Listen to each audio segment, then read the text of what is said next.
आणि एक सांगतो,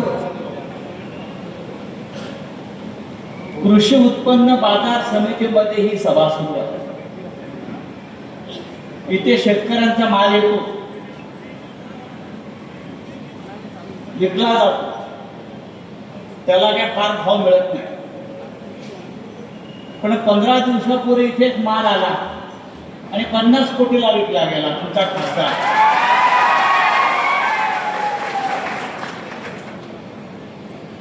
आता खासदार गेले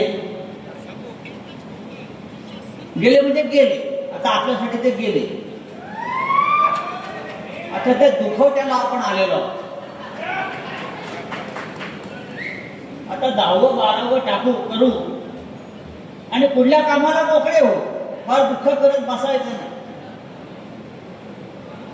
गाडा पाडा आणि शेवटी भगवा झेंडा फडकवा.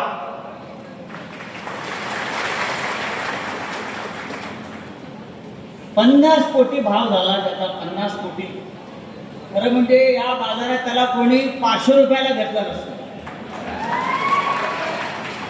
तो शिवसेनेमध्ये आला, त्याला माननीय उद्धव साहेबांनी खासदार केला, त्याच्या खांद्यावर भगवी शाळ टाकली आणि म्हणून त्याची किंमत 50 कोटी झाली.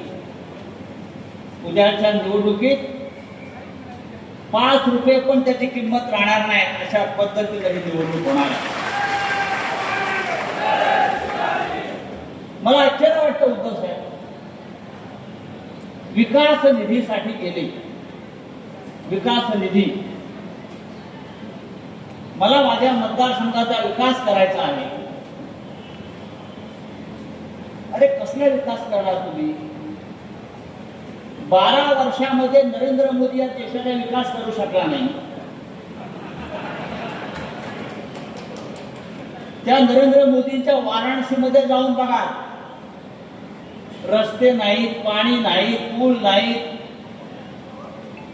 ज्या मोदीचे बूट चाटायला आपण गेला, तो देशाचा विकास करू शकला नाही. तुम्ही काय विकास करणार? आणि कोणाकडे गेले? तर ज्याने राम मंदिराची लूट केली,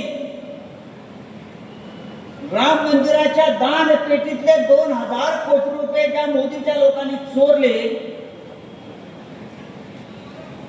त्या मोदींचे बूट चाटायला हे गेले.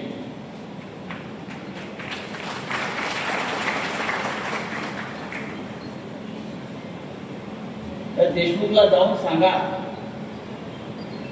ही शिवसेना आहे आणि शिवसेना कधी संपत नसते. ठाकरे कधी संपत नसतात. ते पुन्हा पुन्हा राखेतून उभे राहतात आणि या महाराष्ट्रावरती आपली पकड मजबूत ठेवतात.